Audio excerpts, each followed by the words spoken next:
Lockdown को चलते हुए करीब महीना भर से ऊपर हो चुका है। इस माह के दौरान हिंदू धर्म का सबसे बड़ा त्यौहार नवरात्रि पर्व भी आया था।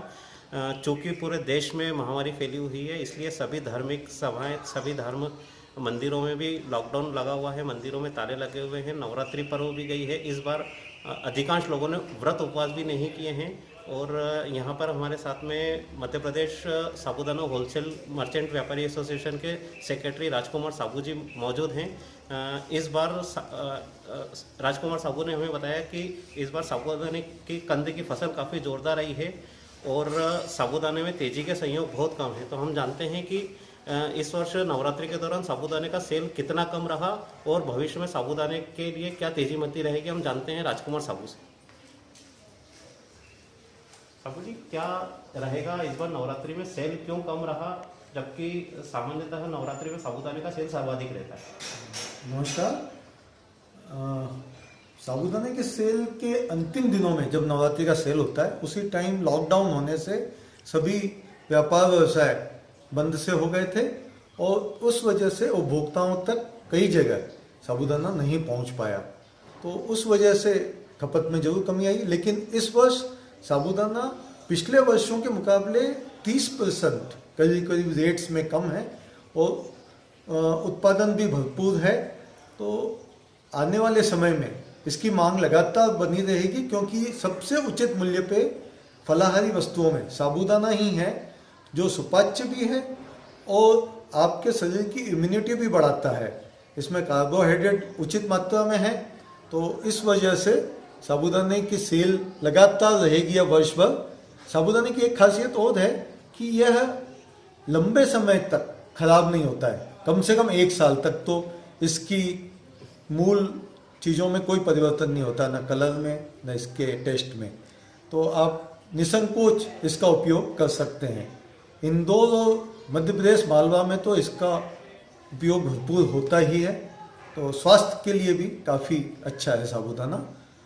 मैं एक अनुरोध और करना चाहूँगा, चूँकि आज न्यूज़ दोपहर हमारे साथ हैं, तो मैं हमारे जितने भी थोक व्यापारी, उत्पादक, डिस्ट्रीब्यूटर्स जो किराने और साबूदाना पोहा इन व्यवसाय में लगे हुए हैं, उनसे अनुरोध है कि वह अपना मुनाफा इस संकट काल में, जब देश पे कोरोना का संकट आया हुआ है, बहुत ही उचित लाभ लें। अगर लाभ न लें तो और ज़्यादा अच्छा है।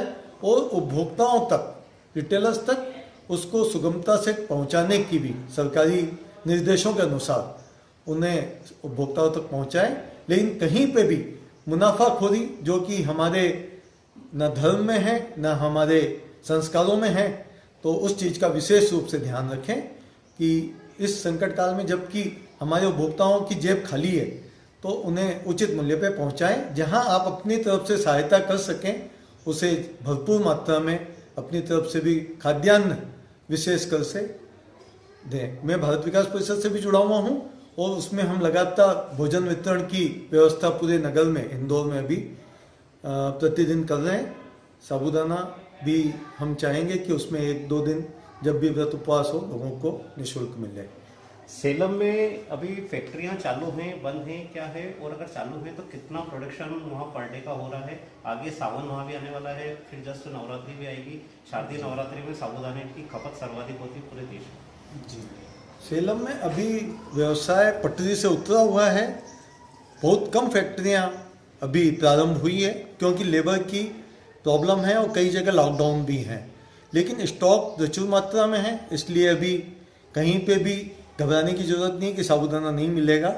आपको लगातार इसकी सप्लाई बनी रहेगी और आने वाले समय में शीघ्र ही बाकी फैक्ट्रियां भी, कुछ चालू है, कुछ और जल्दी ही प्रारंभ हो जाएगी। सोसाइटी के थ्रू जहां माल का विक्रय होता है, पिछले 5-7 दिनों प्रारंभ हुआ था, लेकिन अभी 3 से 4 दिनों के लिए फिर से लॉकडाउन है। फिर सोसाइटी में निर्बाध गति से इसकी सेल प्रारंभ हो जाएगी। जैसा राजकुमार साबू जी ने हमें बताया कि साबूदाने के सेवन से इम्यूनिटी बढ़ती है, तो हम आम जन से अनुरोध करते हैं कि जो भोजन कर रहे हैं उसके साथ में साबूदाने का भी उपयोग करें, साबूदाने का सेवन करें, जिससे शरीर की इम्यूनिटी बढ़े। दोपहर न्यूज़ के लिए मेरे साथी स्वदेश कौर के साथ संजय अग्रवाल की रिपोर्ट।